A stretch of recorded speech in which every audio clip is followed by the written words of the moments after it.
Assalamualaikum warahmatullahi wabarakatuh. Waalaikumsalam warahmatullahi wabarakatuh. Innal hamdalillah nahmaduhu wa nasta'inuhu wa nastaghfiruh wa na'udzu billahi min shururi anfusina wa min sayyiati a'malina may yahdihillahu fala mudilla lahu wa may yudlil fala hadiya lahu. Asyhadu an la ilaha illallah wahdahu la syarika lahu wa asyhadu anna Muhammadan abduhu wa rasuluhu la nabiyya ba'dahu. Allahumma shalli wa sallim wa barik ala habibina sayyidina wa maulana Muhammad wa ala alihi wa sahbihi wa man tabi'ahum bi ihsan ila yaumil qiyamah. Bapak Ibu sekalian, para hadirin semua peserta pelatihan manajemen keuangan masjid. Alhamdulillah kita sampai pada sesi kedua, yaitu tentang standar kualitas manajemen masjid berbasis ISO 9001. Insyaallah pembicara kita adalah Insinyur Rahadi Mulyanto. Sebelum kita mulai, ada biodata yang ingin kami sampaikan. Pertama, nama lengkap beliau adalah Rahadi M. Kemudian Insinyur Rahadi Mulyanto. Kemudian beliau lahir di Jakarta tanggal 8 Oktober 1970 dan nama lembaga Masjid Al-Ikhlas Jatipadang. Pekerjaan kejabatan Ketua Bidang Bina Program dan ISO Masjid. Ini cocok sekali ya dengan kegiatan kita hari ini. Kalau ada yang mau telepon boleh dicatat 087884449900. Dan pendidikan beliau adalah Institut Teknologi Indonesia, Fakultas Teknik Elektro dan jurusan Telekomunikasi, lulus tahun 1996. Pengalaman kerja, beliau bekerja di Telkomindo Seluler Raya, kemudian wira swasta, sound dan PAPX System. Mungkin begitu sekilas tentang beliau. Nanti kalau ada pertanyaan boleh sampaikan pada saudara beliau. Kami persilahkan Ustaz.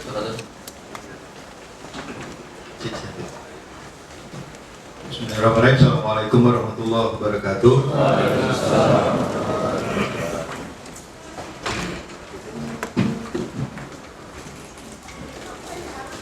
Alhamdulillah, wassalatu wassalamu ala rasulillah. Yang kami hormati Pak Moderator, pengurus IKADI IKADI Pusat dan IKADI Kota Depok, para ada dari Pemkot Depok mungkin para mujahid takmir masjid yang mudah-mudahan Allah berkahi atas apa yang kita lakukan pada hari ini. Tanpa kita sampaikan salawat dan salam kepada junjungan kita Rasulullah Shallallahu Alaihi Wasallam. Para takmir yang berbahagia, alhamdulillah pada sesi yang kedua ini saya tidak bermaksud menggarami laut, insyaallah. Karena kita sama-sama pengurus masjid ini, saya akan sharing nanti pada sesi yang kedua ini. Jadi ini sesi belajar kelompok gitu, Pak. Tapi ada judul diskusinya. Alhamdulillah dari sesi yang kedua ini kami diberikan kesempatan, terima kasih untuk berbagi pengalaman. Mudah-mudahan bisa saling memperbaiki, karena ini ada mungkin sebagian sudah ada yang paham dari muka-muka yang ada di sini, mudah-mudahan sudah pernah mendengar istilah ini. Tapi kalaupun belum, ini mudah-mudahan tidak dibuat ruwet gitu ya. Ini ISO ini apa lagi nih? Ya, jadi boleh kami ingin berbagi pengalaman pada yang kedua sesi ini. Jadi nanti mungkin bisa saling mengisi ya. Terutama untuk yang sudah berpengalaman di manajemen ISO ini, kita akan betul-betul masukan sehingga bahasa-bahasa profesional itu bisa dibumikan secara sederhana untuk dibahasakan dalam kegiatan kita di masjid. Jadi sudah dari tahun 2010, 2011 sampai sekarang. Kebetulan saya juga aktif di Dewan Masjid, kalau di kepengurusan di Jakarta Selatan, tapi kalau di pusat sering ngebantuin aja ya, beberapa pelatihan. Namun demikian standar-standar kemasjidan kita masih belum begitu belum begitu baku, walaupun sebenarnya sudah masjid itu punya standar-standar ya, sudah kita lakukan bersama sebetulnya, hanya belum belum seragamkan atau apa ya, yang nanti dalam lapangan kita bisa sama-sama diskusikan. Ini standar yang mungkin sudah sering kita dengar ya. Jadi ini dulu nanti kita akan mulai nih. Terutama buat para aktivis masjid yang memang betul-betul nanti mau nyemplung secara keseluruhan gitu ya. Yang paling utama nih yang saya coba pakai dalam memahami masjid dalam sebuah organisasi. Yang pertama nih dari sisi riayah ini. Riayah. Jadi riayah ini kan nggak jauh-jauh dari aspek legal ya. Aspek legal, sertifikasi, IMB, kemudian hal-hal terkait dengan keberlangsungan masjid. Di Jakarta Selatan yang kebetulan saya ada di posisi itu ada 800 masjid. Besok kalau mau dikasih boti sama Pak Anies itu. Kita sedang proses. Itu mungkin sekitar 40% yang sudah lengkap, wakafnya, IMB-nya, selebihnya enggak, belum. Makanya banyak tuh masjid-masjid di Setiabudi tuh. Mudah-mudahan Mampang bisa terselamatkan gitu ya. Itu banyak yang masih belum beraspek legal. Ini pekerjaan yang luar biasa nih. Jadi kemarin ketemu Pak Wali Kota, dia punya komitmen untuk melakukan kegiatan ini. Jadi dibutuhkan relawan-relawan pendamping ini. Kemarin kalau kita baca waktu pembangunan tol itu kan banyak yang hilang karena itu. Apalagi nanti bapak-bapak cek yang di musola itu luar biasa lagi tuh. Itu rata-rata kalau banyak pembangunan di sebuah tempat itu bikin apa gitu, rata-rata musola tuh nggak ada yang ngurusin itu. Udah jadi bonus coba kembang gitu biasanya. Tapi kita tidak bahas itu hari ini ya. Tapi itu realita yang ada di lapangan. Kemudian riayah itu terkait juga dengan kebersihan dan keindahan ini. Ketertiban, keamanan, arsitektur masjid ini adanya di riayah. Jadi nanti kita akan diskusi fokus masjid dan sebagainya. Satu contoh masjid yang sudah mendeklar dia fokus di riayah itu Masjid Muhammad Cengho. Dia rumahnya ada di beberapa tempat tuh ya. Saya ketemu diskusi dengan yang di Surabaya itu ketua masjidnya lupa deh. Ternyata saya ketemu juga Masjid Muhammad Cengho ada di sepanjang antara Samarinda Balikpapan. Itu ada juga Muhammad Cengho. Kalau nggak salah di Palembang juga ada. Nah kalau yang di Surabaya nih. Jadi dia sudah memfokuskan masjid itu fokus kepada kalau masjid sudah pasti rumah ibadah ya. Tapi di sisi lainnya dia menguatkan muatan lokalnya dari sisi pariwisata ya. Pariwisata sehingga akhirnya dua program utama dia melayani kegiatan ibadah dan menjaga kebersihannya juga.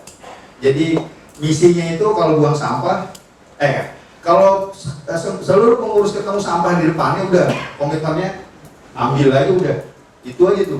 Cuma dua itu kita fokus programnya, sehingga akhirnya dia betul-betul jalanin itu dengan baik sehingga saya belum cek langsung si masjidnya, mudah-mudahan sih bersih gitu ya.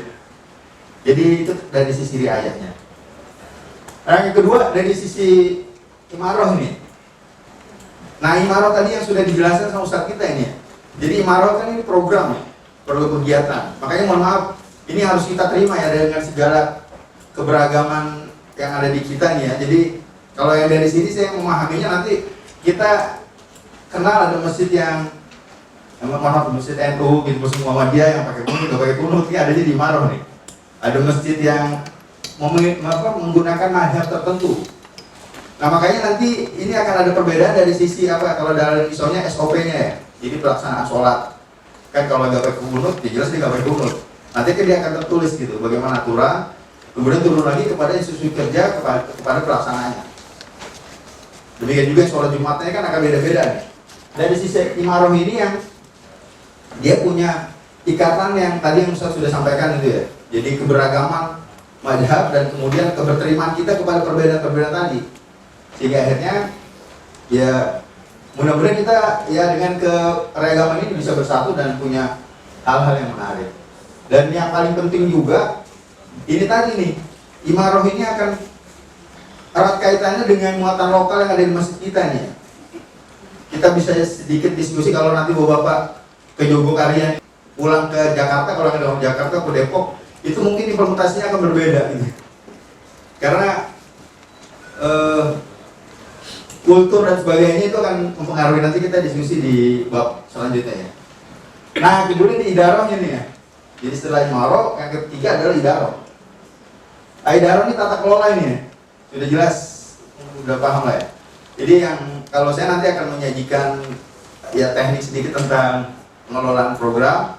Nanti rekan saya Pak Afsar di siang hari nanti dia akan langsung implementasi di sistem keuangan. Jadi tata kelola program dan tata kelola keuangan. Pak Afsar salah satu pengurus dia masih kami di Masjid Al-Ikhlas di Padang. Jadi beliau ini saya jadi promosi dia nih. Dia akuntan negara yang kemudian resign, kemudian bikin perusahaan, kemudian ya banyak job-jobnya di beberapa perusahaan besar. Itu akhirnya kita tarik ke masjid, ente kasih dong ini sesuatu buat masjid. Ya udahlah, akhirnya software ini nanti akan diwakafkan kepada seluruh masjid yang ada di muka bumi ini. Software itu sudah running di perusahaan Pertamina, di perusahaan-perusahaan besar yang cash flow-nya itu cancung-cancung gitu dalam per menitnya. Ini jadi ibarat kita naik motor, kita dikasih jalan tol gitu sama beliau. Makanya mudah-mudahan ini kalau ini bisa jalan luar biasa nanti. Itu dari sisi keuangan nanti Pak Afsar itu. Karena sampai sore harusnya sih bisa 2 hari itu ya. Syukur-syukur nanti di sini udah bawa laptop ya, karena nanti beliau akan langsung kasih bukan software ya, kasih account masing-masing, setiap masjid punya ini sendiri deh. Nah habis ini harusnya nanti dia follow up sama para bendahara, kasir dan sebagainya. Waduh luar biasa deh pokoknya. Ini yang hadir ini benar-benar dikasih software yang luar biasa. Itu kalau dijual di perusahaan besar, masya Allah. Nanti nggak pasar nggak akan mungkin ngomong seperti ini, karena ketahuan dia. Jadi mudah-mudahan bisa ngikutin sampai selesai. Seperti itu. Oke. Jadi yang idaroh. Nah, saya akan bicara sedikit tentang ini apa sih yang disebut dengan sistem manajemen ISO 9001 2015 nanti yang kita coba implementasikan secara sederhana di sebuah masjid gitu ya. Memang masjid kami ini agak sedikit nyentrik dia, mohon maaf gitu ya. Jadi setiap pelatihan manajemen yang agak terakhir misalnya waktu itu ada pelatihan balance scorecard Pak, kalau pernah dengar balance scorecard. Kami diutus sama ketua masjid itu jalan di sana ikut apa sih itu balance scorecard gitu ya. Yang lain kan pada isinya perusahaan-perusahaan besar gitu ya. Saya sempat bingung juga waktu perkenalan. Ini kalau dari masjid yang lainnya dari PTI ini perusahaan. Saya ditanya dari apa nih? Dari Masjid Al-Ikhlas di Padang, udah kaget. Mau ngapain? Ya ini pesan dari ketua masjidnya. Ini kami mau masuk surga secara profesional gitu. Jadi bukan hanya perusahaan aja yang kenal balance scorecard, yang kenal laporan akuntabilitas, yang kenal ISO. Masjid juga harus profesional biar lebih, nanti kalau ditanya malaikat itu pakai dasi kali gitu. Ya ini salah satu bentuk menjalankan amanah di bawah ya masjid. Selain tempat ibadah maka dia harus dijalankan secara profesional. Ini sekedar mengenalkan ISO sedikit aja ya. Jadi biar mungkin yang baru baca ini ISO apa ISO. Jadi ISO ini sebetulnya cuma persyaratan aja deh. Jadi kalau main bola itu Pak, kan kita ada FIFA ya Pak ya. FIFA kan dia bikin aturan lapangan bola kan, lebar, lama bermain. Kemudian kalau ngegolin mana ke gawang gitu kan. Kemudian banyak aturan-aturan yang harus dipakai. Tetapi masing-masing kesebelasan punya gaya yang berbeda-beda ya. ISO sebetulnya seperti itu dia lembaganya itu menghadirkan sebuah persyaratan, kemudian persyaratan itu secara generik nanti akan menjiwai gitu ya apa yang dilakukan oleh sebuah organisasi. Jadi si FIFA tadi tidak boleh merubah gayanya Brazil suruh main tiki taka kacau dia, karena individual skillsnya beda dia. Kemudian orang Indonesia juga nggak bisa tuh kali rata-rata main silat jadi sisa. Jadi ini seperti itu ya. Jadi ISO itu nanti isinya hanya persyaratan yang akan dipenuhi oleh sebuah organisasi. Jadi kalau bahasa jadi Padangnya itu kalau ISO itu what to do-nya gitu ya. What to do-nya apa-apa yang harus dilaksanakan itu sama semuanya dia. Tetapi how to do-nya ini yang beda gitu. Jadi how to do-nya pakai total football. Ya. Nah ini kan tadi yang saya seperti di Jogokarian misalnya. Ada orang Jogja nggak Pak? Mau nanti saya dikoreksi. Saya pernah diajak ke waktu ada pelatihan di Jogja tuh. Alhamdulillah bersama Ustaz Jarir ya. kemudian saya sharing juga beliau, tapi beliau duluan. Jadi setelah sesi beliau sampaikan, memang luar biasa benar visinya Jogokarian itu ya. Jadi setelah singkat mungkin udah baca semuanya ya, tadi sudah sebutkan. Saya tanya, masjid mana yang sudah bisa mengcopy paste secara detail? Artinya mirip-mirip dah dengan Masjid Jogokarian. Rupanya ada satu, Pak. Di masjid, saya lupa namanya, di samping kecamatan Jogokarian tuh, masih Jogja juga. Nah itu dia berhasil yang mengkopas, mirip banget ya. Karena muridnya tuh, muridnya Ustaz Jarir. Kemudian ada yang mengkopas, kemudian saya tanya, kalau yang di Solo kira-kira ada nggak mirip? Yang dekat Solo kan Solo mirip orang Jawa juga, Pak ya. Ternyata belum ketemu gitu ya. Belum ketemu. Kemudian kita diskusi, ternyata memang ini kulturnya Jogja dengan Solo agak beda, Pak. Jadi guyupnya Jogja dengan guyupnya Solo itu agak beda dia.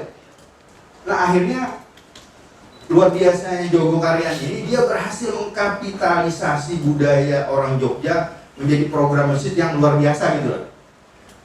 Jadi Bapak nanti kalau di sana kan tadi udah ada apa? Ketemu piket kerja bakti itu ya. Itu kalau Bapak implementasi yang di Jakarta tuh udah empot-empotan itu, ngumpulin jemaahnya susah gitu bikin grup kerja baktinya. Tapi idenya what to do-nya itu adalah kebersihan masjid. Cuman how to do-nya ini nanti yang akan kita diskusikan secara apa lokal kita masing-masing. Nah ini sekedar sedikit mengenalkan ISO ya, bukan mempromosikan ya. Jadi nomor 1 sampai 10 itu persyaratan dia. Nah, kalau nomor 1 sampai 3 itu hanya definisi aja deh. Definisi. Kemudian 4 sampai 10 ini sesuatu yang harus dipenuhi dia. Nah, saya bicara sedikit, kalau 9001 itu bahasa profesionalnya manajemen mutu. Manajemen mutu itu dalam hal ini kepuasan jemaah.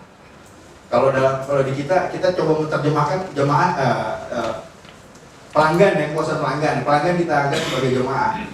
Jadi 9001 ini untuk kepuasan jemaah. Jemaahnya puas, pengurusnya lemes. Enggak, pengurusnya senang, pengurusnya dapat pahala insyaallah. Nah, 2015 ini seri yang terbaru. Jadi sebelumnya ada seri-seri belakang gitu ya. Jadi kalau ceritanya tadi balik lagi kalau cerita ISO sedikit itu rupanya saya baru baca juga beberapa waktu yang lalu gitu ya. Ini gara-gara Perang Dunia Kedua kalau nggak salah ya. Perang Dunia Kedua itu kan peluru banyak yang melempem gitu, Pak. Jadi ada di nembak, musuhnya nggak mati ya. Karena salah bikin. Jadi begitu nembak pelurunya mungkin kena tapi cuma jatuh doang gitu. Dipikir orang sakti, nggak taunya pelurunya melempem gitu. Rupanya ada kesalahan prosedur dan akhirnya bikin standar tadi tuh. Jadi ada organisasi bikin standar bagaimana memperbaiki agar bikin peluru bisa terjaga kualitasnya sampai di akhir dan dinikmati oleh pelanggan. Jadi bukan gara-gara dia sakti ternyata gara-gara prosedurnya salah itu. Akhirnya dibikin ISO itu sampai sekarang. Jadi ada generasi ada perkembangan, ada yang dari sistem yang quality control tuh, Pak, quality control, kemudian dicek dan sebagainya. Dan sampai sekarang yang terbaru ini kita orang mengenalnya direct ya. Jadi saling memiliki lah itu, kurang lebih seperti itu. Jadi auditnya itu udah agak berbeda ya. Jadi ini leadership mas yang ini akan lebih dikuatkan. Oke, kita langsung aja. Nah ini yang tadi saya sampaikan. Jadi ISO itu sebetulnya hanya persyaratan. Jadi what to do-nya gitu kurang lebih seperti itu. Kemudian bagaimana organisasi tadi melaksanakan ininya itu ada di how to do-nya. Jadi ini total khutbah, kemudian tiki-taka ini ada di how to do-nya. Nah ini yang setiap masjid akan berbeda-beda maksud saya. Jadi kita punya karakter yang berbeda, tapi punya ini yang sama gitu ya. Jadi masjid rumah ibadah, kemudian hal-hal yang terkait ini semuanya harus kita optimalkan sehingga nanti bisa lebih diterima oleh masyarakat. Jadi ini kan isu pilihannya sebetulnya. Iya, ini juga sempat kita bawa juga gitu untuk memudahkan paling tidak ada aturan-aturan yang diberikan kepada masjid sehingga akhirnya nanti masjid bisa bikin sistem. bikin sistem, kemudian selanjutnya bisa bikin program, dan dari program itu betul-betul bisa diterima oleh masyarakat. Nah, yang paling penting adalah nih fokus kita kepada jemaah gitu ya. Jadi input dari semuanya adalah keinginan jemaah, kemudian apa yang dibutuhkan oleh jemaah yang nanti akan berbeda, mungkin buat apa fokusnya akan ini ya. Jadi kayak ada masjid-masjid yang agak tadi ya, Masjid Muhammad Cheng Ho misalnya, itu biasanya dia ada di pinggir jalan tuh, pinggir jalan. Kemudian yang lagi tren tuh yang di Sumatera Utara tuh, yang parkir terbesar itu, dia masjid transit, itu pendekatannya juga agak beda tuh. Rupanya saya dapat juga di Jakarta Selatan tuh, di beberapa titik-titik masjid. Jadi masjid itu ramai karena memang dia transit. Ada yang pulang ke Bogor, ada yang pulang ke Tangerang Selatan, ada yang pulang ke Bekasi tuh. Jadi itu masjidnya hanya ramai kalau nggak maghrib atau isya aja. Selebihnya udah sepi aja tuh. Nah itu mungkin pengelolaan fokusnya nanti juga akan berbeda-beda deh. Jadi akhirnya dirapiin parkirnya, kemudian disiapkan perlengkapan buat para musafir. Nah ini akan berbeda kalau masjidnya ada di tengah komplek ini ya. Itu juga nanti terkait sama yang riayah tuh, keamanan dan ketertibannya. Kalau di masjid saya itu di pinggir jalan, di perempatan itu luar biasa, itu segala jenis orang masuk Pak. Dari yang mau cuman buang-buang doang, sampai yang mau ibadah tuh ngumpul semuanya tuh. Dari yang pakai sarung, yang pakai tato itu ada semua ya di situ. Jadi emang, aduh, ini dari sisi riayahnya perlu kesabaran. Jadi apalagi bulan Ramadan itu ya. Bulan Ramadan kita kayak punya bayi baru aja tuh. Itu kalau bapak-bapak keluar sedikit dari kantor, ini air wudhu ada apa enggak gitu. Kemudian apa bersih apa enggak dan sebagainya, itu udah ini apa. Ketenangan itu mudah-mudahan menjadi pahala yang luar biasa buat kita ya. Jadi fokus kepada jemaah ini akan menjadi input yang kuat untuk membuat program-program yang ada di tempat kita gitu. Kalau di masjid komplek tadi ya mungkin berbeda dengan masjid di pasar dan sebagainya. Sehingga akhirnya mungkin bisa jadi kalau memang oke harus dibuat survei dan sebagainya, sehingga akhirnya nanti betul-betul bisa masuk kepada keinginan jemaah. Nah ini leadership ini ya. Jadi leadership ini memang repot juga, tadi Ustadz sudah jelasin ya. Terutama nanti untuk menjalankan kegiatan. Makanya hampir rata-rata kalau bikin ada ART itu, nggak tahu bapak sudah buat ya. Itu kalau spek pengurus paling hanya ketua itu yang ditulis, yang lainnya nggak ditulis spek-speknya. Karena mau jadi pengurus udah alhamdulillah gitu. Misalnya ketua bidang ibadah ada lulusan dari PIA S2 atau S3 gitu misalnya. Atau misalnya yang bidang-bidang lain punya spek-spek yang waduh tidak diimbangi dengan misalnya apa yang dia bisa dapatkan secara kehidupan di ininya. Sehingga akhirnya leadership ini balik lagi ke kita nih ya. Jadi bisa saling memiliki sebuah amanah di pengurus masjid, dan kita betul-betul bisa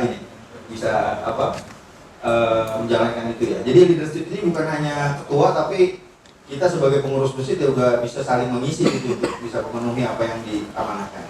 Nah yang ketiga ini pelibatan pengurus dan jemaah nih. Jadi jemaah itu emang mau nggak mau, kritis atau tidak kritis itu bagian dari kehidupan kita di masjid itu ya. Semoga bisa jadi amal soleh buat kita gitu ya. Ada jemaah yang mungkin bukan hanya karena programnya, tapi karena memang gede sama kita gitu ya.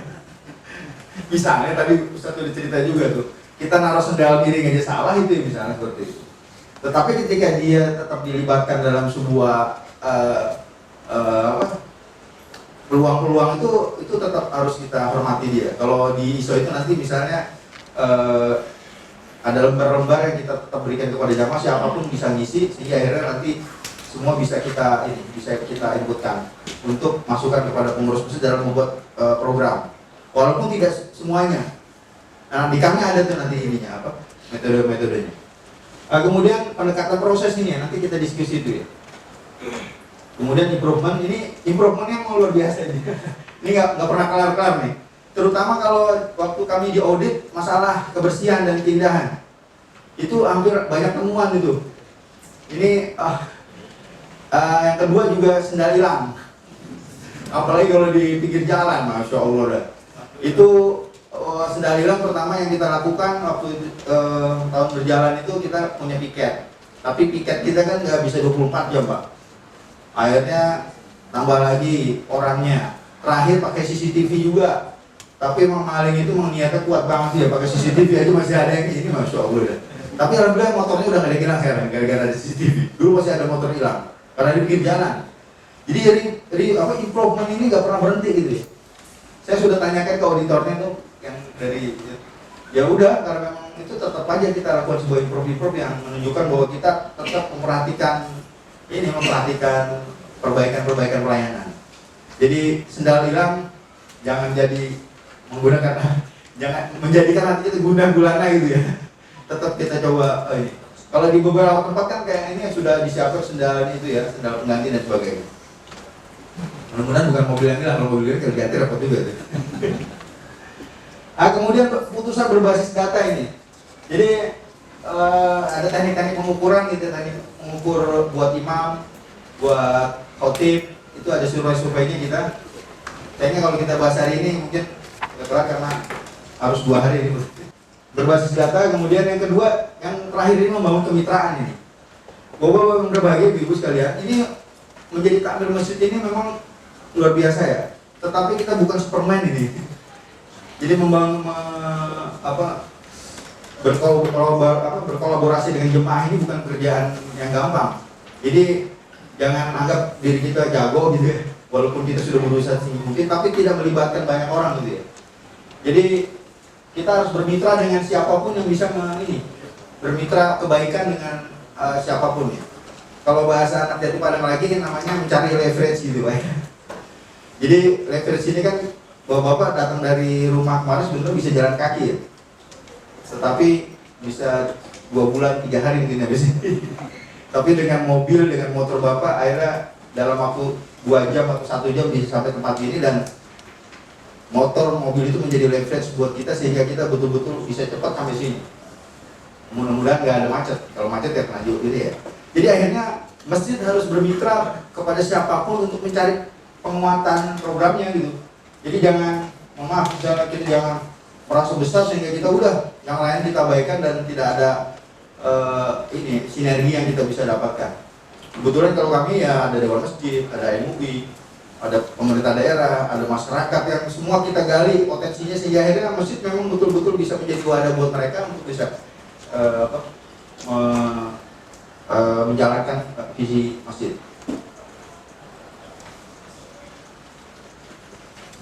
Ini bicara ini agak-agak mohon maaf ini. Jadi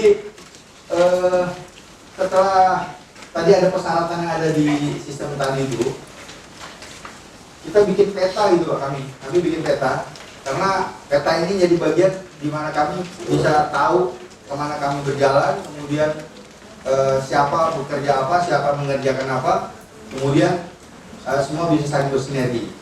Dan yang paling penting adalah peta ini memperlihatkan bahwa Masjid Al-Ikhlas punya 3 proses kegiatan yang akan kita kawal.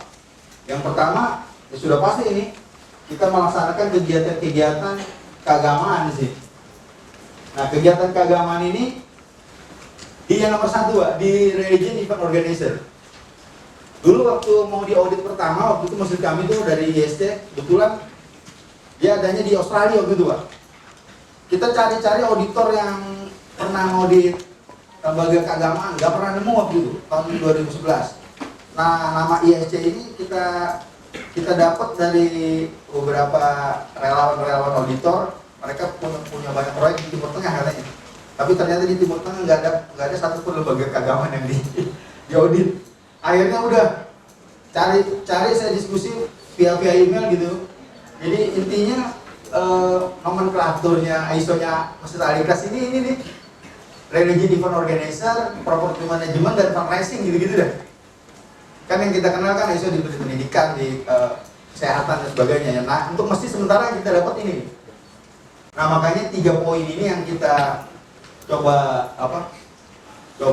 lakukan untuk melakukan pemetaan. Nah, yang pertama ini di Religion Event Organizer Pak. Jadi di dalamnya ini ada kotak kecil, ada layanan sholat. Layanan sholat kan ada sholat 5 waktu gitu ya. Kemudian sholat Id, sholat taraweh, sholat gerhana, dan apa lagi tuh? Yang nanti mungkin tiap masjid punya beda. Nah, ini Pak, di tiap kota kecil ini nanti akan di bawahnya nanti sesi sendiri. Ini ada SOP gitu Pak. SOP penyelenggaraan sholat Jumat, SOP penyelenggaraan sholat rawatib. Nanti di dalam SOP itu nanti turun lagi instruksi kerja. Instruksi kerja buat takbot, buat muazin, buat imam, buat tugas piket pada saat kegiatan event itu berlangsung.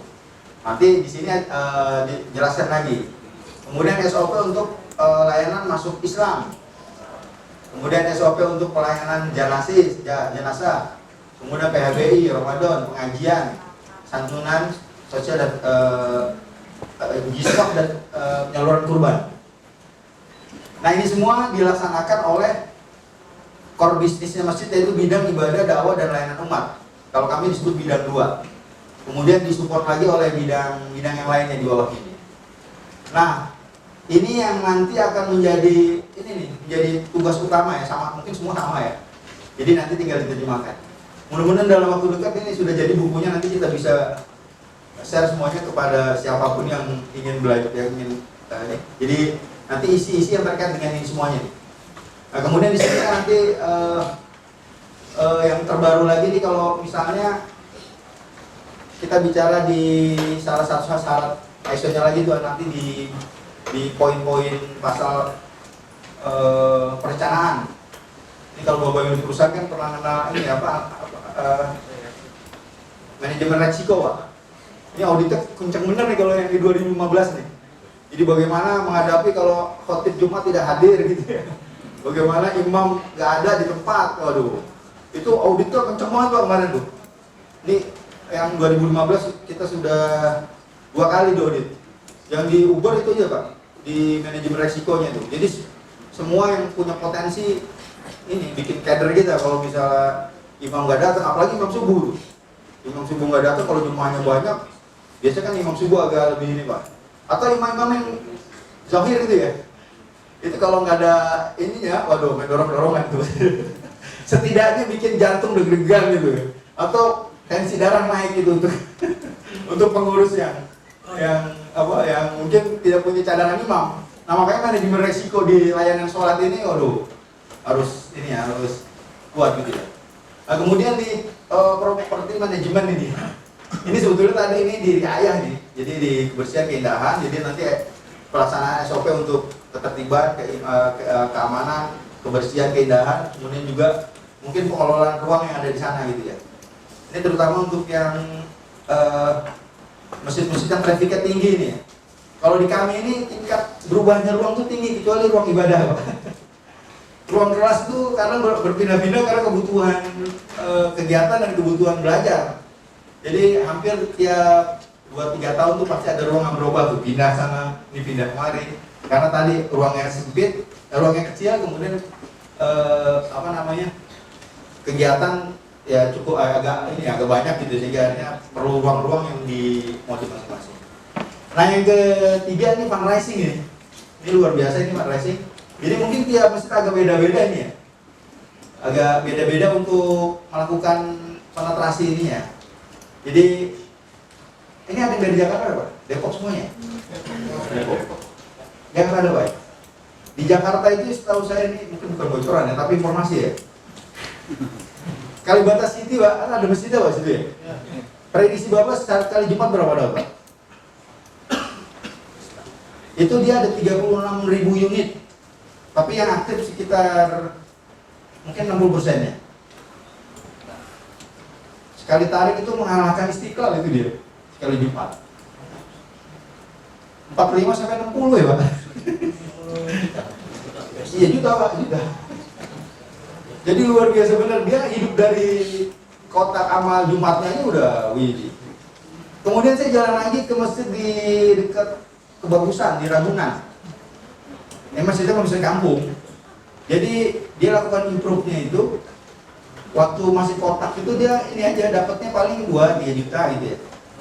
Akhirnya dia improve pakai ini Pak, pakai langsung jalan pakai kantong. Sampai saya tanya yang itu yang edan kantong itu dia hafal Pak jemaahnya itu. Jadi begitu dia pakai kantong itu peningkatan 3 kali. Jadi sekali Jumat yang tadinya 2 juta sekarang 6 sampai 8 juta ya. 8 juta. Tapi memang karena banyak pinggir jalan sih. Jadi sampai si kantong tuh hafal nih. Yang sebelah sini duduknya siapa? Sebelah sini duduknya apa? Dan kemudian juga malu juga kalau nggak ngeluarin gitu ya. Wah ini asik juga. Jadi improve dari kotak itu bisa ini deh. Nah kemudian nih yang lain-lainnya juga ini terkait sama fundraising mungkin agak beda-beda nih ya. Jadi ada yang sifatnya crowdfunding gitu ya, tadi kan crowdfunding gitu ya. Crowdfunding kan luar biasa banget sih ya. Ngecek di jalan juga bukan pekerjaan yang itu Pak, apa ya? Itu luar biasa benar ngecek di jalan ya, walaupun mungkin banyak perdebatan di antara pengurus yang lain. Kalau Bapak pernah ke daerah ISTN itu menuju ke Ragunan ada masjid pinggir jalan perempatan itu namanya Masjid saya lupa itu gede, itu habis sekitar 20 M tuh Pak, dari ngecek aja itu pinggir jalan itu Alikoya, maaf Alikoya itu gede banget itu dari crowdfunding Pak, dia ngecek aja itu. Nah dari banyak masjid juga selain crowdfunding yang besar-besar ya, kayak masjid perkantoran rumahnya ini ya, masjid perkantoran kalau yang dekat kantor BI ada nggak Pak di sini Pak? Itu kalau BI kan enak ya, dia bikin ngocornya langsung dari atas gitu ya. Pernah datang ke masjid kami itu diskusi, ujung-ujungnya kita kan juga diaudit itu Pak, di KAP Pak.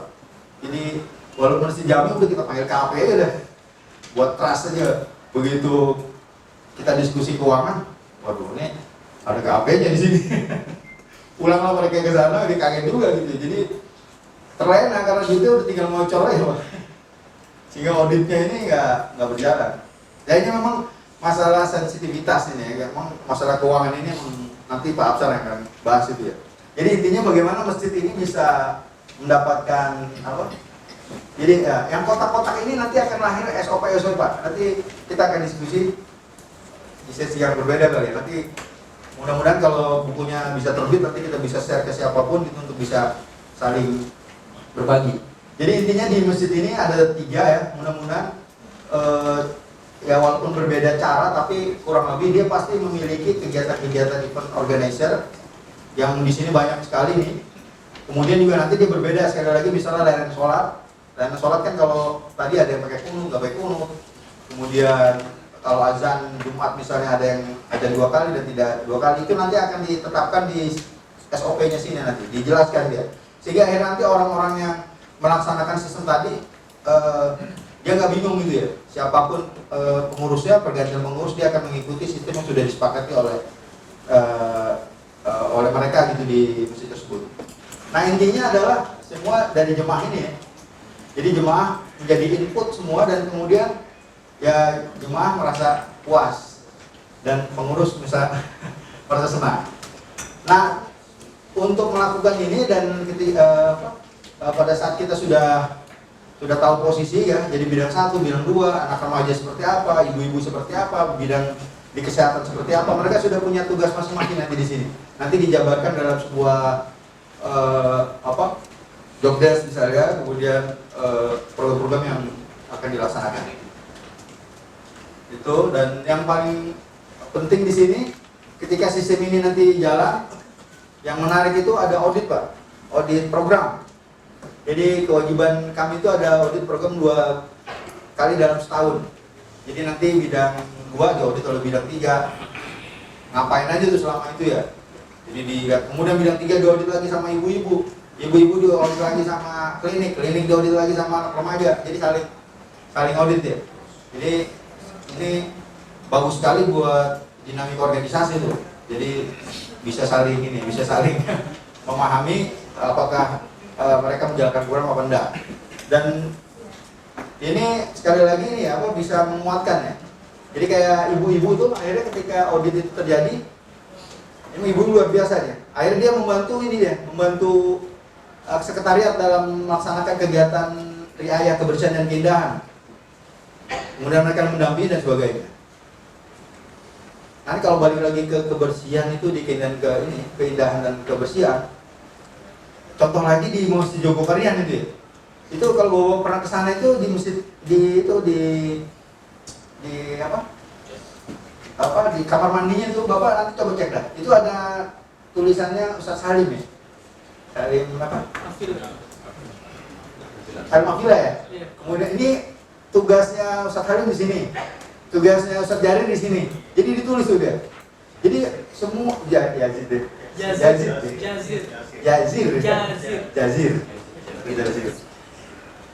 Itu kan petinggi-petinggi masjid itu, Pak.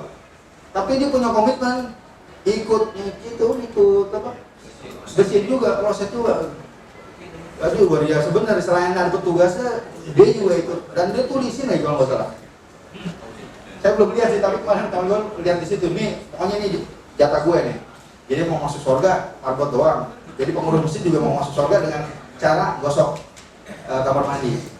Jadi siapapun dia bisa luar biasa, sehingga akhirnya temuan-temuan kebersihan itu juga bisa benar-benar akurat itu ya. Jadi kalau di masjid yang pinggir-pinggir itu Pak, pinggir-pinggir jalan seperti kami itu temuannya ini benar. Jadi pada saat ini kan kita sepakatnya ngepel tuh pagi, siang dan udah kebersihannya cukup.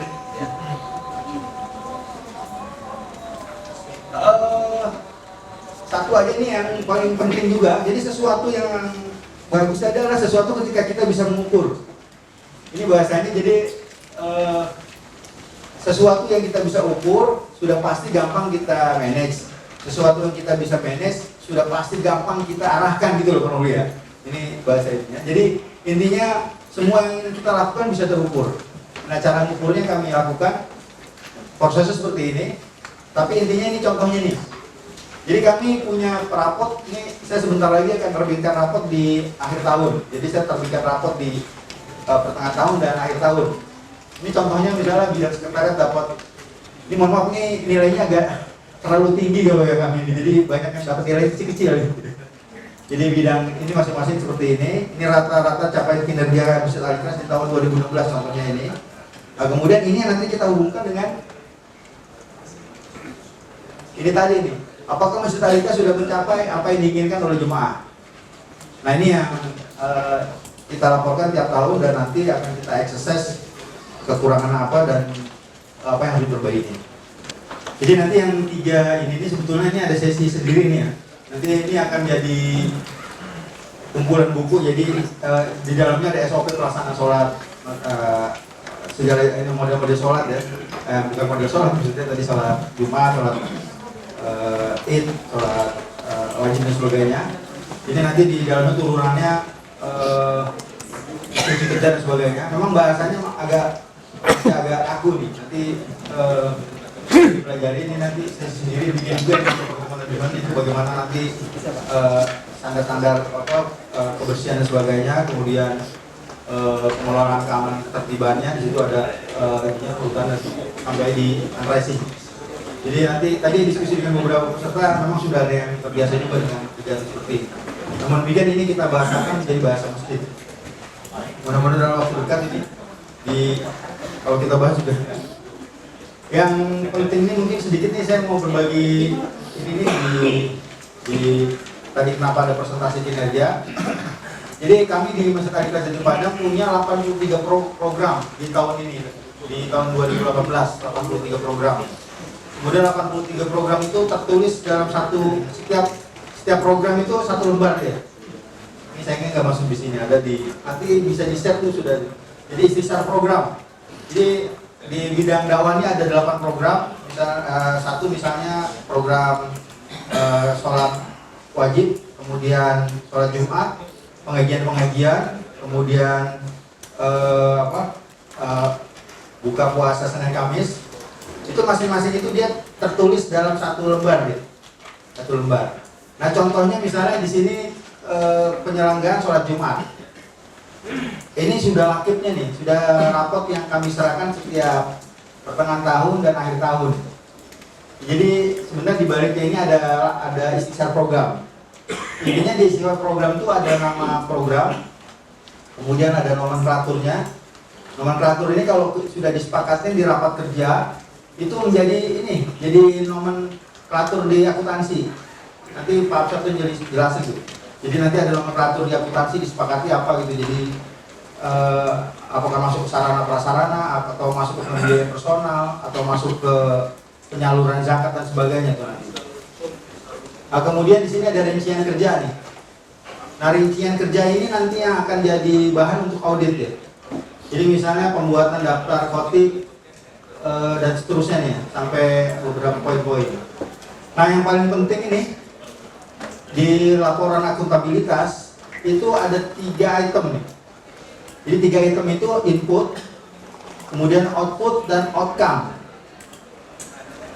Input itu jadi sesuatu yang dibutuhkan ya. Jadi kenapa ada input ada outcome ini kayak kita lagi makan aja Pak ya. Kalau lapar itu kan sudah pasti kita butuh makanan ya. Jadi lapar, kemudian kita butuh makanan. Kemudian outputnya sudah pasti kenyang gitu kalau makan. Jadi kalau makan gak kenyang berarti gak makan ya Pak. Berarti puasa. Nah itu disebut output. Kemudian harus ada outcome-nya. Jadi outcome-nya itu kalau makan hanya sekedar kenyang doang, itu nggak ada outcome-nya. Outcome-nya itu misalnya bikin obesitas gitu atau apa gitu ya. Jadi makan nggak hanya sekedar makan, tapi makan yang bergizi kalau seperti itu.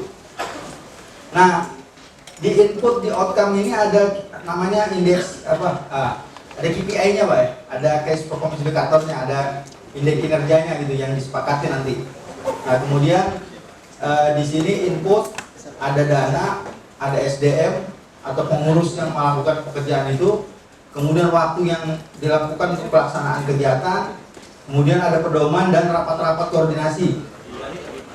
Nah, kemudian ini ada satuannya, kemudian di sini ada rencana capaiannya. Jadi misalnya dana yang dibutuhkan selama kegiatan sholat Jumat ini, dana yang keluar 22 juta rupiah selama setahun untuk pembayaran khotib dan sebagainya. Kemudian nanti direalisasi kita lihat di sini. Kemudian ada SDM. SDM yang sudah ditetapkan untuk pelaksanaan bidang 2 atau bidang dakwah dan ibadah ini ada 3 orang. Tapi nanti pada saat di audit itu ternyata yang jalan cuma 2 itu. Yang satu nggak tahu ada di mana. Mungkin sibuk dan sebagainya. Ini ya jadi penilaian di sini. Nah capaiannya ada di sini semuanya. Input dalam ini masih standar kita nih, ini sebenarnya bisa berubah-berubah. Input hanya ini udah niat aja udah dapat nilai gitu ya. Jadi input dikasih nilai 25%, kemudian output itu 30%, kemudian yang paling mahal ini ada outcome-nya.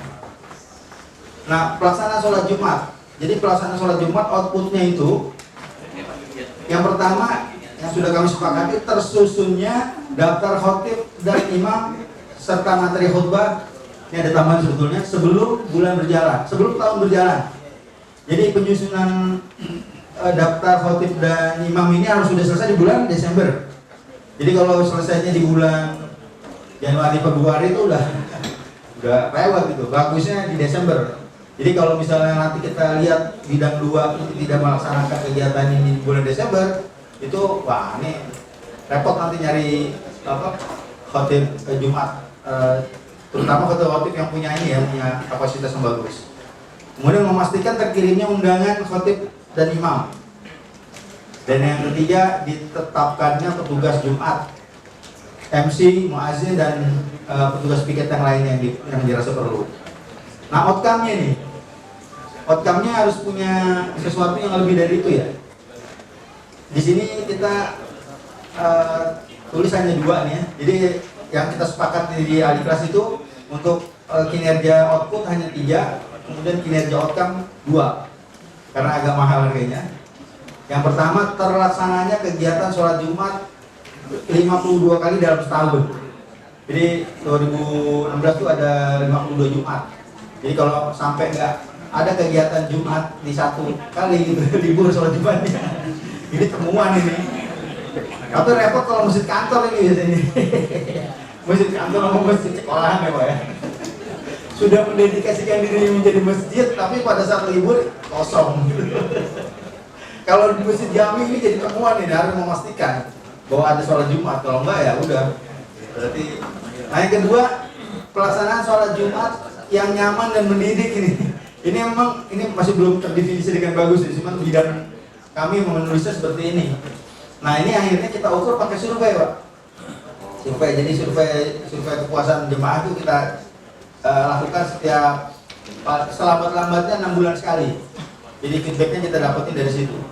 Jadi memang problemnya sekali lagi kalau di masjid kami ini, masjid di pinggir jalan, jadi terlalu banyak backsoundnya Pak. Backsoundnya tantin dulu. Salah satunya akhirnya kita bikin speaker banyak-banyak tuh di pinggir jalan. Jadi kalau lagi sholat kedengeran ada khotib yang suaranya bagus, kemudian jadi begitu dia tantin tuh pas lagi lampu merah, akhirnya ngurangi juga tuh lama-lama tuh. Tadinya apakah kita perlu petugas sendiri jaga, repot juga, bisa berantem itu. Orang kalau udah di jalanan udah kayak jagoan semua Pak. Tapi akhirnya udah pasang aja setiap itu sudut kita pasang speaker besar-besar sehingga pada saat sholat yang ini kedengeran.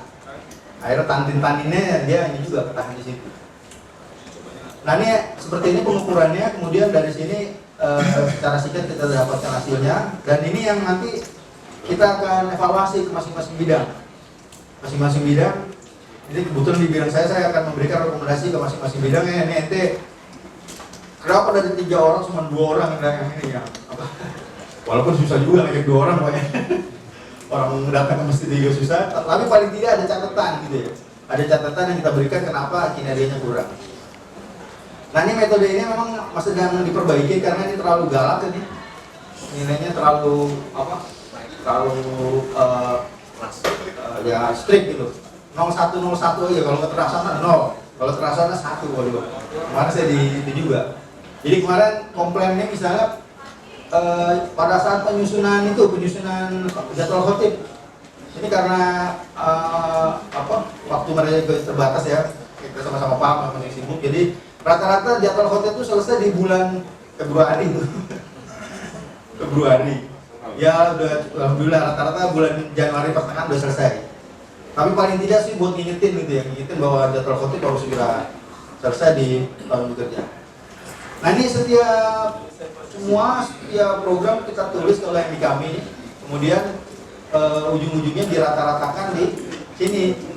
Jadi ini contohnya nih yang bidang, jadi pengajian rutin nilainya segini, kecil sekali Pak. Menjelang sholat Jumat. Nah ini sedang kita perbaiki sedikit, tapi paling tidak dari sini nanti kita akan sampaikan ke bidang bahwa kita berharap yang ada di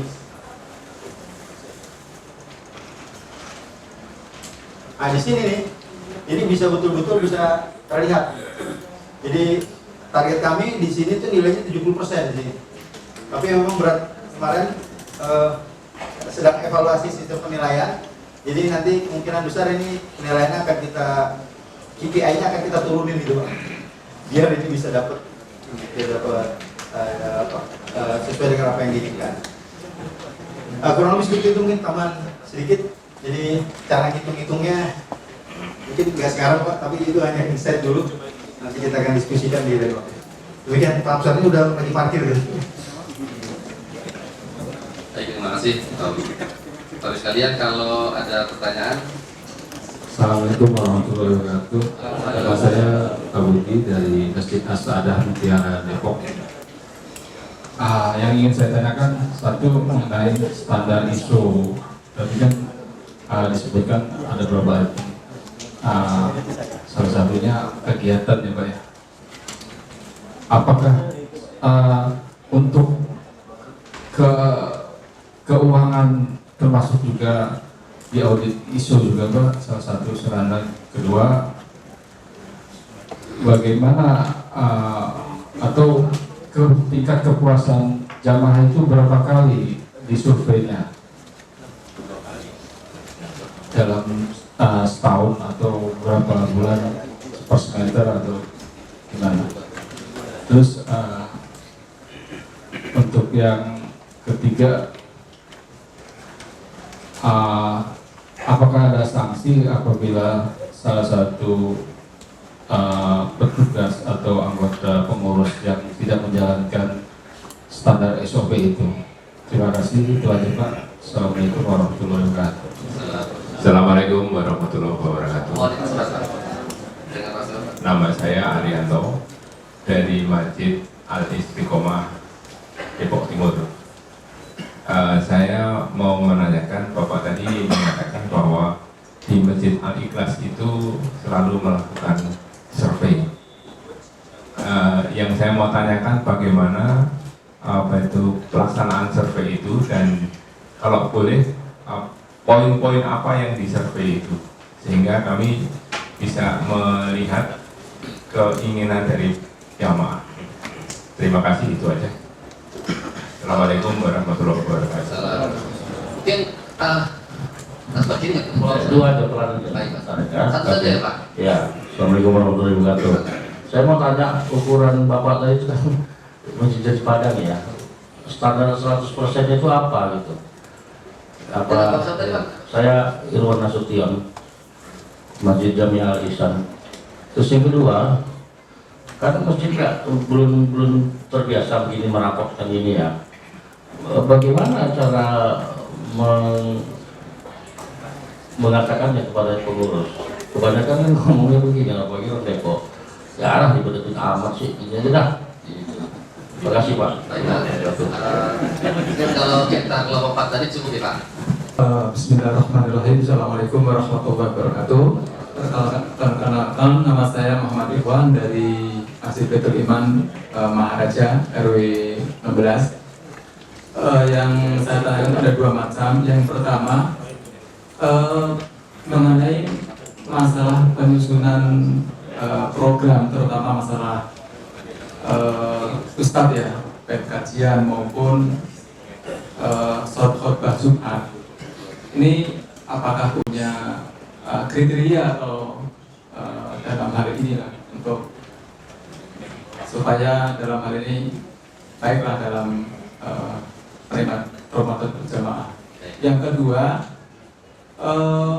mengenai masalah ISO ini, apakah bisa diterapkan terutama masalah sistemnya ke setiap masjid masing-masing? Padahal di sini ada masjid perumahan maupun kampung. Terima kasih. Assalamualaikum warahmatullahi wabarakatuh. Bismillahirrahmanirrahim. Assalamualaikum warahmatullahi wabarakatuh. Nama saya Abdul Aziz, saya dari Tanah Baru Kecil. Mungkin hampir kebanyakan DKM dari Depok ya, mungkin belum pernah kepikiran untuk ke ISO itu belum pernah kayaknya. Saya sendiri kok ISO gitu kan, ini sebenarnya perusahaan segala macam ya. Kepikir aja enggak, apalagi sampai ngurus kayak gituan gitu. Sebegitu. Cuma ini yang saya ceritakan ini Pak. Ini gimana kiat-kiatnya nih mensolidkan DKM nih? Selama ini DKM mungkin ada yang punya visinya beda-beda ya, ada yang ini segala masalah. Nah ini gimana kiatnya? Ini kelihatannya kalau di Alifas yang saya nilai DKM-nya kayaknya kompak, solid, kayaknya mau kerjasama bareng-bareng dan sebagainya, saling evaluasinya luar biasa. Nah ini coba kita pengen tahu ya gimana sih cara menyesuaikan nih DKM seluruh kepengurusan itu. Terima kasih. Assalamualaikum warahmatullahi wabarakatuh. Ini apa dari kelompok? Assalamualaikum warahmatullahi wabarakatuh. Nama saya Aidil dari Masjid At-Taqwa Tumda 1 Depok.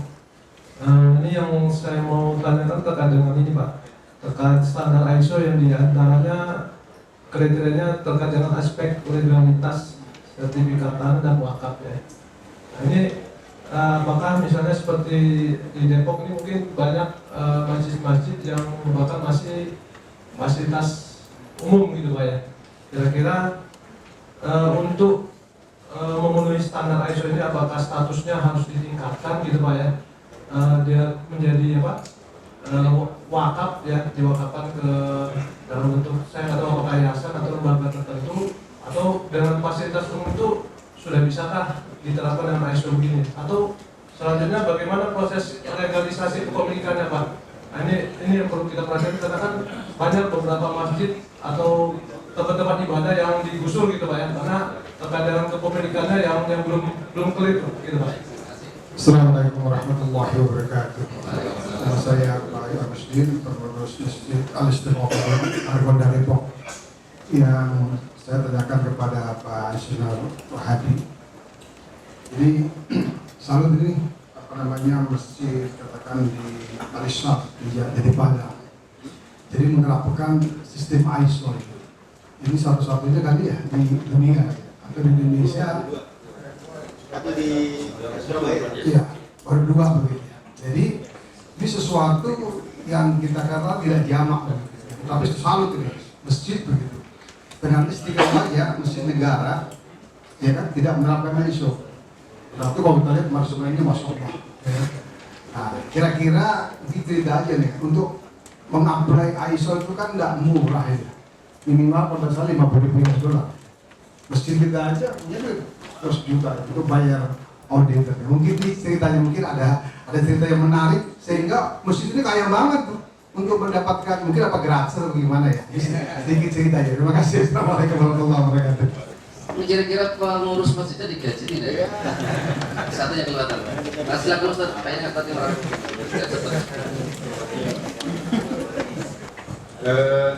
ada 9 pertanyaan dari Pak Moderator juga tadi totalnya. Yang pertama, saya nggak catat namanya, mohon maaf tadi Pak Budi. Jadi standar di ISO ini masuk di sistem keuangan atau enggak? Jadi kalau di ISO ini dia ada 10 pasal tadi yang saya sampaikan. Nanti di dalam pasal-pasal itu dia ada rigid lagi, dia ada klausul-klausul berapanya. Nah, untuk keuangan ini tidak masuk dia, kecuali untuk sisi supplier nanti di pasal 9 itu nanti dia akan mengatur bagaimana supplier itu masuk dan sebagainya. Nah, supplier itu nanti terkait dengan pembelian kita dengan pihak luar, atau kalau di masjid itu nanti masuk juga dengan pihak ketiga itu para imam, para khotib. Jadi saya memasukkan imam, kami memasukkan imam, khotib, dan siapapun narasumber yang di masjid itu sebagai supplier ya Pak. Dia memberikan supply kepada kita untuk kebutuhan-kebutuhan yang kita butuhkan. Nah itu nanti masuk di pasal tadi. Nah kemudian yang di situ hanya menjelaskan tentang sistemnya tadi. Nah kalau keuangan dan sebagainya itu nanti terkait dengan bagaimana ini target kita. Jadi misalnya kalau di Aliklas itu target minimal setahun itu cash flow kita minimal betul 1M gitu. Nanti itu yang diaudit nanti cara mendapatinnya, kemudian kenapa kalau tidak mendapatinnya. Nah itu nanti yang akan masuk dalam nah ini misalnya ini nanti nih. Jadi nanti ada yang disebut dengan sasaran target gitu ya. Jadi capaian kinerja kegiatan ibadah dan sebagainya. Kalau ini kesepakatan kita aja Pak. Nah salah satunya keuangan kita masukin di poin nomor 4, di poin nomor 3. Nah itu nanti kalau itu tidak tercapai nanti akan dievaluasi itu kenapa nggak tercapai, kemudian nanti diskusinya seperti apa. Ya itu ya betul. Nah kemudian alhamdulillah untuk sistemnya sendiri, kalau keuangannya kita diaudit sama KP, jadi cash flow dan sebagainya itu punya audit sendiri. Nah kalau sistemnya kita sudah punya Pak Absar nih, yang sudah menyelesaikan pekerjaan sabar-kabar orang menjadi satu orang gitu Pak. Jadi sekali pencet itu urusan akuntansi keuangan selesai dunia itu. Nanti bagian Pak Absar. Nah sistemnya Pak Absar itu membantu kami untuk melakukan tadi transparansi, kemudian pelaporan yang luar biasa. Sehingga nanti ke depan ini kalau di jalan ini financial engineering gitu. Jadi orang misalnya besok ini bidang ibadah harus dapat duit 3M gitu Pak Absar ya. Gimana caranya? Jadi nanti mereka saling punya visi yang terkait dengan kebutuhan dana yang memang luar biasa. Kalau dakwah ini memang butuh duit Pak ya. Itu Khadijah itu kan manusia terkaya dulu di zamannya itu ya. 3/4 seperti pokoknya uangnya kota Madinah itu ada di intinya dia tuh. Tapi dia korbankan semuanya itu buat perjuangan Rasulullah SAW. Jadi kita bicara uang Pak Absar ini. Orang Islam harus kaya gitu lah. Nanti makanya visi financial engineering ini harus luar biasa. Tingkat kepuasan di Aliklas minimal betul harus dilakukan kewajibannya 6 bulan sekali. Jadi ada survei. Tapi kalau kita lakukan di beberapa event tertentu. Nanti parameternya kita bisa lihat. Jadi misalnya saya nggak bawa laptop sih tadi. Jadi nanti ada lembar survei. Kalau survei kegiatan tuh isinya biasanya ketepatan waktu, kemudian kenyamanan tempat, kemudian komunikasi dengan penyelenggara, Kemudian ada beberapa item nanti ada rumusnya juga, nanti tinggal dikonversi ke nilai nanti. Nanti di situ ujung-ujungnya berapa persen persentase yang kepuasan jemaah. Kalau buat imam biasanya sudah jelas ya, nanti kita survei dari sisi makhraj, kemudian dari sisi suara, kemudian dari sisi kemampuan fisik ya, kan kadang juga secara psikologis dia agak drop gitu ya, agak. Kemudian penggunaan mic juga tuh kita survei juga tuh, terutama kalau ada nanti di share ya. Oh ya ada. Nah, nanti saya share itu. Itu kendala kita itu untuk sound system tuh ya. Jadi pada saat kita punya sound system bagus, belum tentu yang pakai kok bisa. Apalagi kalau di kancing, mohon maaf, di kancing itu kadang taruh di sini, kadang taruh di sini kalau nggak dibantu itu ya. Dan ini suara penarasumber juga beda-beda tuh, beda-beda. Suara di antaranya muazin ya tadi. Kalau muazin mungkin udah lebih familiar deh. Jadi muazin yang oktavnya tinggi-tinggi tuh, masya Allah. Saya hampir 2 bulan sekali tuh pasti ganti membran speaker gitu. Tinggi banget suaranya, tinggi. Ini harus diperhatiin juga. Jadi pendampingan buat memakai alat-alat juga perlu tuh. Jadi jangan dibiarin aja tuh imam begitu. Kalau bisa, kalau imam baru terutama yang khotbah Jumat ya. Khotbah Jumat kan dia paling setahun 2 kali ya. Jadi kadang lupa juga dia cara makainya. Sound systemnya mau bagus, cuma cara makainya nggak bagus. Nah, itu yang dari survei. Nanti kita share. Kemudian yang standar 100% tadi mungkin yang dirakit kali ya. Jadi memang ini sebenarnya ini di internal kita sendiri sih berapa persennya cara ininya. Nanti memang ada kursus sendiri nih. Jadi sistem yang kita pakai ini alat ukuran nama rakib ini. Jadi rakib yang disederhanakan sih. Saya sempat belajar lakibnya Departemen Keuangan, ribet banget. kayak model balance scorecard itu ya. Karena trackingnya ke personal, kalau kita sementara trackingnya ke programnya dulu deh. Mudah-mudahan rencana kita jadi Pak Ustadz ya, di online ya, sistem online ya. Kalau jadi mudah-mudahan Allah kasih kesempatan untuk share lagi buat. Jadi biar lebih gampang caranya. Sementara masih pakai Excel ini, masih pakai Excel. Jadi standar ini masih versi kita Pak. Jadi versi kita berdasarkan yang kita ukur dengan kemampuan kita. Kemudian penyusunan program tadi saya lupa nomor 4, penyusunan program yang terkait dengan Ustadz ya. Iya, Oh ya, jadi kriteria kita ada tuh. Jadi misalnya terutama untuk yang tematik ya. Ini bidang dakwah bisa jawab. Jadi misalnya kita di Alika tuh ada beberapa kajian, jadi tafsir, mukatsir, kemudian siro. Nah ini minimal benar kita dapat input dari tempat-tempat yang beliau sudah melakukan itu gitu sebelumnya. Sehingga kita punya thread, punya catatan untuk bisa memasukkan ustadz-ustadz tersebut untuk mengajar pada ilmu-ilmu tertentu gitu ya. Sehingga nanti bisa menjadi masukan. Walaupun memang itu ada ininya sih, ada catatan. Kemarin audit juga tuh, pertanyaan itu diaudit. Jadi kriteria imamnya seperti apa, kriteria ini. Tapi memang kita tidak terlalu tinggi sehingga akhirnya kalau ada temuan ya, jadi nggak kita masukin misalnya pengajarnya S3 gitu. Atau dia sudah pernah ke Timur Tengah nggak kita masukin. Tapi akhirnya kita nemu juga rata-rata ini yang udah S2 paling nggak gitu ya, dan punya pernah pengalaman di luar negeri. Ya, yang jadi penyusunan itu kita punya standarnya, yang imam juga ada. Kemudian ini tadi penerapan ISO di masjid ini. Jadi memang ini masih target kita memang kemarin kita ingin membahasakan agar masjid itu punya arahan-arahan gitu lah. Jadi emang ISO ini apa? Kemarin saya bilang ke auditornya, kenapa kamu masih ini ya mau coba konsisten dengan ini gitu ya. ISO kan sebetulnya bahasa kita kan istiqomah gitu Pak ya. Jadi karena sistemnya keburu dipakai ISO gitu, jadi ya dia dulu ada pakai itu ya. Jadi intinya dia ingin menjaga konsistensi yang kita sudah inginkan. Jadi kalau target kepuasan jemaah 75%, maka harus konsisten kita untuk melaksanakan tadi apa yang dilakukan. Jadi waktu 2 tahun yang lalu Muamalah pernah bikin tim ISO syariah gitu. Kami diajak diskusi terus. Kemudian saya juga bingung ISO syariah seperti apa gitu ya. Kalau yang ISO ini memang dia tugasnya menjaga konsistensi aja. Jadi kalau konsistensi kan bahasa kita istiqomah.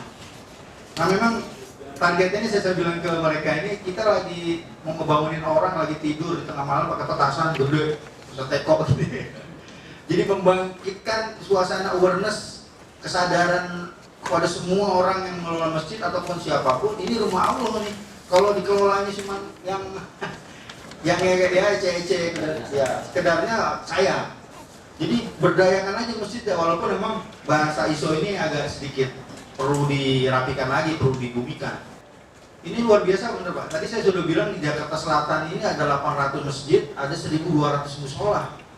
Masya Allah, ini kelihatannya ini institusi terbesar di negara kita Pak. Jadi kalau kita jalan 200 meter itu pasti 200-300 deh, itu pasti ketemu masjid. Belok lagi dikit ketemu musola. Belok lagi dikit lagi ketemu masjid. Waduh ya Allah. Ini kalau kita lakukan dengan luar biasa, waduh, asetnya minimal 10 juta Pak Ustaz. Kali tadi berapa masjid itu? Waduh, itu kalau pakai software Antum sudah bisa ngelihat aset umat itu deh.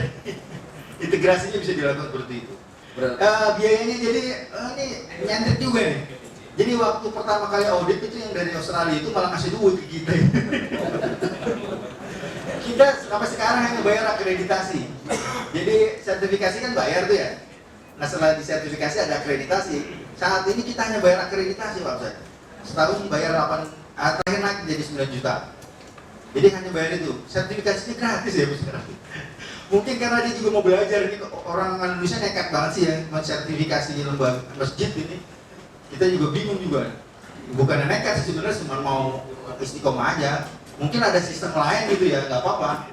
Cuman ini kita pakai supaya bisa lebih minimal kita banyak didatengin orang Ustaz. Sharing dan sebagainya. Tadi kiat-kiat Pak. Iya ya. Ini jadi ketua masjid kami alhamdulillah orangnya humble gitu ya, siapa aja dia ngobrol. 1 sampai 12. Ini waktu itu kami ngumpulin seluruh stakeholder masjid itu. Siapapun yang memang sevisi dengan pengurus dan yang menjadi oposisi. Kan ada juga tuh ya banyak jemaah yang jadi oposisi. Itu dikumpulin aja semuanya, dikumpulin dalam satu tempat. Kemudian kalian ngomong dah mau diapain masjid itu, catetin semuanya. Kebetulan yang nyatetin saya Pak, ada 53 item yang diinginkan oleh jemaah. Jadi baik yang sevisi dengan pengurus masjid maupun yang merasa jadi oposisi gitu. Udah dikumpulin semuanya, ini salah satu cara aja ya. Kemudian dari 53 item itu kita sepakat ya, ini kan susah nih dijalanin karena kebijakan ini kan harus dijabarin lewat jadi program. Akhirnya kita peras jadi 11 Pak. 11. Jadi engagement kepada semua stakeholder yang ada di kita itu kumpul jadi satu. Ente mau ngomong apa dah, ngomong semua kita catat semuanya. Cuman kagak bisa semua kita jalanin kecuali kita peras kayak mau jus kan harus diperas, nggak bisa semua dimakan itu. Nah akhirnya intinya adjustment itu dilakukan oleh semua stakeholder kita ajak ngobrol, suruh ngomong aja biarin aja. Karena mereka punya hak untuk menyampaikan dan ujungnya ditulis. Setelah ini dari 53 tinggal 11 Pak. Nah 11 kebijakan ini yang harus dilaksanakan oleh 83 program yang ada di Aliglas. Nah 83 ini ujung-ujungnya ada KPI. Tapi setiap program itu tadi ada KPI-nya. Nanti kita sesi sendiri di KPI ya. Jadi itu Pak, jadi adjustment kepada jemaah kita lakukan seperti itu. Kemudian yang standarisasi legalitas wakaf. Kalau di standar ISO itu nanti di klausul 9 poin berapa saya lupa, itu harus ada interaksi kita dengan mitra kebijakan di lapangan itu ya. Nah dalam hal ini tadi misalnya sertifikasi dan sebagainya. Tetapi ISO tidak mempersyaratkan bagaimana cara mendapatkannya kecuali dia harus sinkron. Nah, tapi yang ingin saya garis bawahi di sini, ini masalah riayah nih ya, riayah kita. Jadi yang paling ribet memang kalau tadi bahasanya pasus-pasus itu. Pasus-pasus. Saya kemarin ketemu terakhir seminggu lalu dengan Pak Wali Kota yang baru nih, Jakarta Selatan. Itu karena udah numpuk tuh problem-problem pasus-pasus di yang lama itu. Problemnya pasti nanti kita pelajarin lagi ya. Itu belum ada yang hampir banyak pengembang yang belum melaksanakan aturan-aturan dan Pemkot yang belum juga melakukan respon terhadap itu. Jadi kalau ini dilakukan, ini Pemkot dimanapun dia pasti punya aset wakaf yang luar biasa ya. Jadi kan standarnya pengembang nyerahin sepertiga kan, pasus-pasus kasih ke Pemkot. Pemkot balik lagi ke masyarakat situ sebagai nazir. Nah ini kalau ini dilakukan nanti kalau bapak-bapak yang ada di masjid-masjid komplek bikin aja paguyuban aja. Paguyuban untuk ngurusin ini nih, ngurusin aspek legal ini karena kemungkinan besar nih kalau prediksi saya pasti nggak punya sertifikat lah ya. Nggak ada itu, paling cuma kesepakatan aja ya, kesepakatan. Nggak tahu IMB-nya ada apa enggak? Ada juga IMB-nya. Izin dari Pemkot. Ada juga IMB-nya, tapi nggak punya sertifikat ya. Hanya izin. Izin aja ya. Iya kalau izin mudah-mudahan kayak digusur gitu. Karena di Jakarta terjadi banyak hal itu. Perebutan, kemudian penggeseran dan sebagainya. Nah itu kalau di ASUS seperti itu. Kemudian lupa ada sanksi nggak kalau nggak melakukan menerap tadi? Sanksinya? oh ya kalau yang sudah berkomitmen dan melaksanakan ISO itu ya 10 poin tadi harus jalan ya. Jadi pada saat diaudit 10 poin tadi tidak berjalan dan ada temuan mayor, itu ada temuan rekomendasi, temuan minor, dan temuan mayor. Nah kalau temuan mayor ini luar biasa ini ya cabut aja udah. Apalagi tidak melaksanakan sholat Jumat itu. Sholat Jumat atau hal lain dia anggap perlu. Kemudian yang gaji ya, gaji. Jadi di Alikas itu ada 2 jenis pengurus. Jadi pengurus yang volunteers, rata-rata pengurus inti itu adalah pengurus volunteers yang dia tidak digaji, kecuali Allah yang mencatat sebagai amal soleh kita, Allah hukoni. Jadi nanti Allah akan kayakan lewat jalan lain. Ada yang berbayar, jadi ada yang karyawan seperti kasir, kemudian staf tata usaha, kemudian guru-guru ya. Jadi kalau pengurus di inti ini, nah ini, jadi yang kotak-kotak itu semua dia volunteers deh. Yang ada di sini volunteers semuanya. Nanti ada yang icon, ada yang bagian itunya, karyawan. Demikian penjelasan secara singkat.